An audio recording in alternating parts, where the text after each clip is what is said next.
Hey guys, Tom here. This old hose connection has seen better days. I'm going to show you how to put in a new one. Stick around.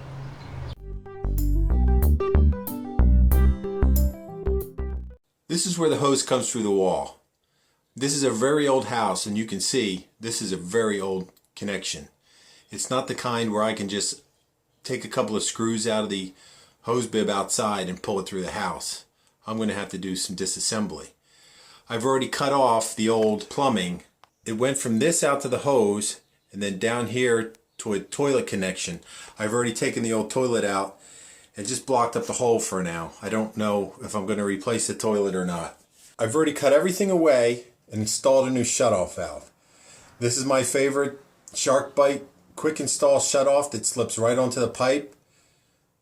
Click here and I'll show you how easy they are to install. Okay, I'm just going to see if I can unhook this valve from the pipe and then I'll be able to pull the pipe off inside the house. Like I said, these are the old-fashioned kind of connections, and this isn't a solid piece that just slips into the house like today, and that's what I'm going to replace it with. This was the pipe that they plumbed the pipe, brought the stem out to the house, put a nipple in there, and then connected this hose connection.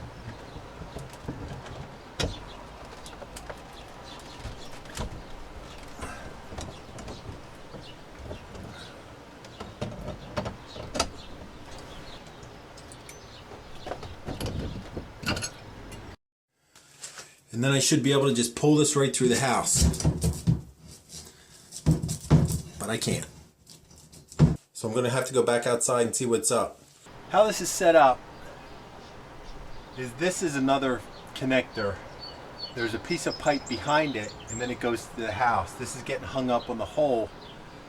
So I'm hoping once I get this off, I'll be able to just put the new one in. I don't really want to pull off a bunch of siding if I don't have to. I'm just going to see if I can get this connection off of the nipple behind it. We'll see what happens.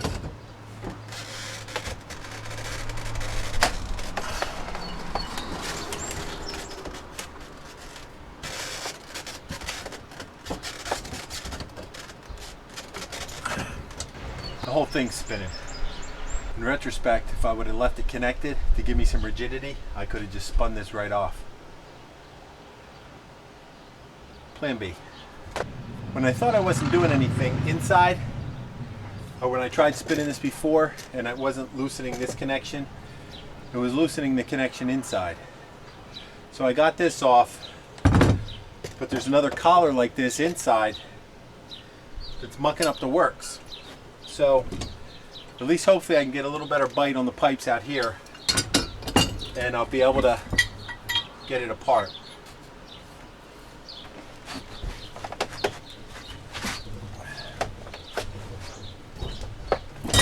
Guess what the new plan is?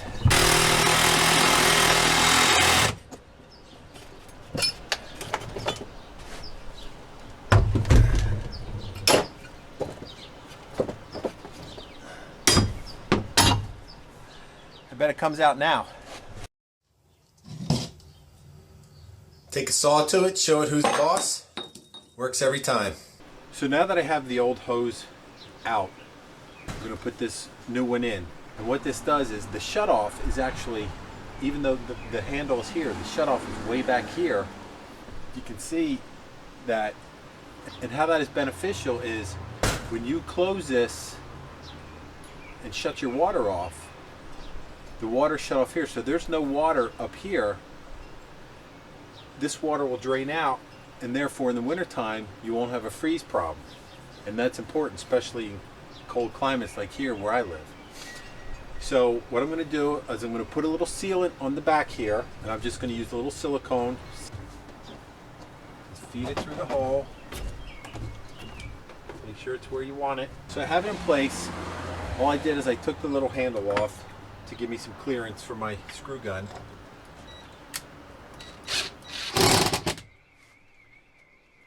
And that's nice and tight on there. I'll just put the handle back on, and the rest we do inside. So now that I have the pipe through the wall, it's back to regular plumbing. Well, regular for me anyway.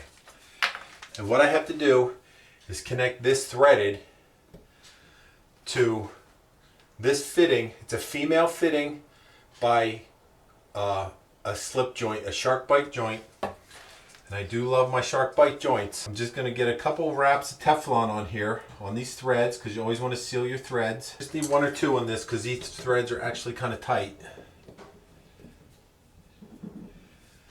Get it started by hand.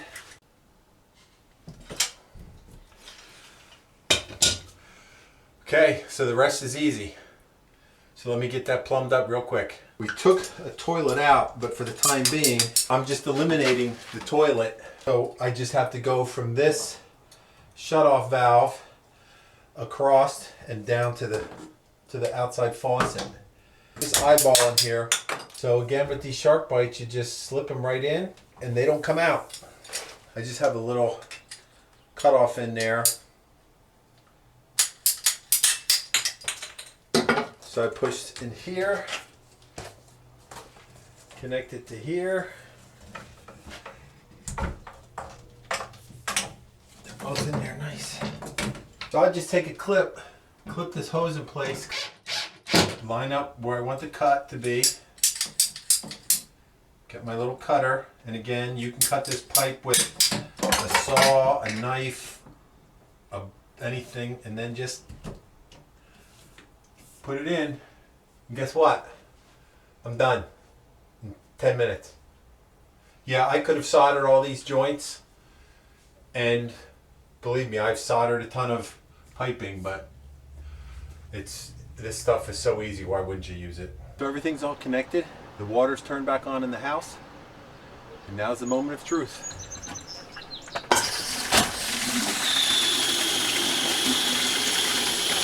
So now that I know the hose works and there's no leaks, I'm okay. I'm going to seal up this hole with some expandable foam. So this project's done. I'm hooked up, the hole's sealed up, everything's tight, there's no drips, and I have water to the backyard again now. So let me know in the comments below. Have you installed a hose Silcock before? I highly recommend using these frost-free ones. The water drains out, you have nothing outside the house to freeze up and cause you problems. Also, more experience with the shark bite valves. They're great for a homeowner that's just doing a small project that doesn't want to have to be worried about sweating pipes. It's a great way to go.